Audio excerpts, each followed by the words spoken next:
Ay kasi nakasama ko na sa boyband page dati, nag-host din siya sa mga shows namin at hindi lang pati sa mga shows, pati sa mga outside, diba?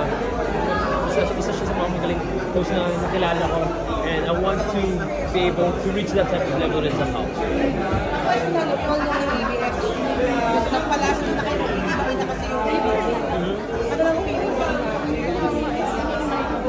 Siyempre naman nakakalungkot. I was fortunate enough to see that building, to be in it, you know, to be present during those times. And now, gigibayin yun. Of course, nakakalungkot. But I guess this is how life is, you know, how showbiz is talaga. We just have to accept and just move forward with it.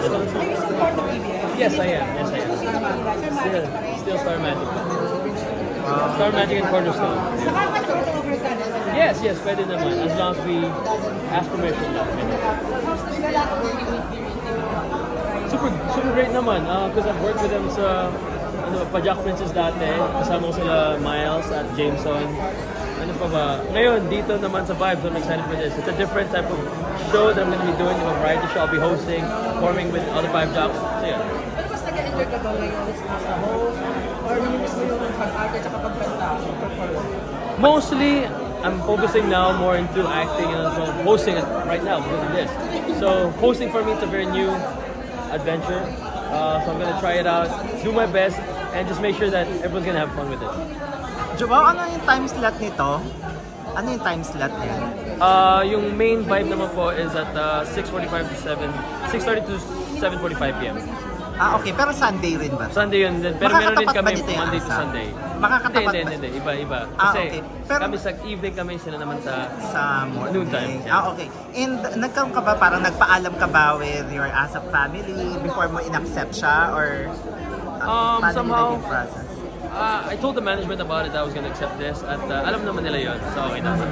It's different naman, yeah. Okay. Kasi parang may magsasayaw-sayaw ka rin. Yes. So pero sa ASAP, meron ka pa rin yung segment ninyo, yung sasayaw.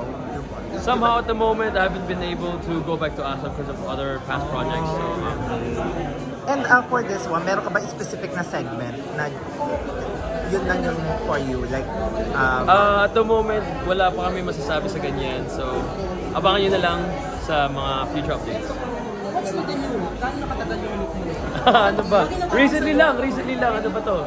During All-Star Magic Games lang. Para lang may iba. Kasi for the longest time, I've had kimpy haircut eh. So, para may iba lang. At swerte naman, sabi ng mga fans at mga close friends ko na mukhang bata ulit ako. Nakala ko naman ng settles kasi yung ba to? New look talaga. Thank you so much. Yes, Thank you so much. Thank you. Yes. Yes. May chance na Of course. As a boy band.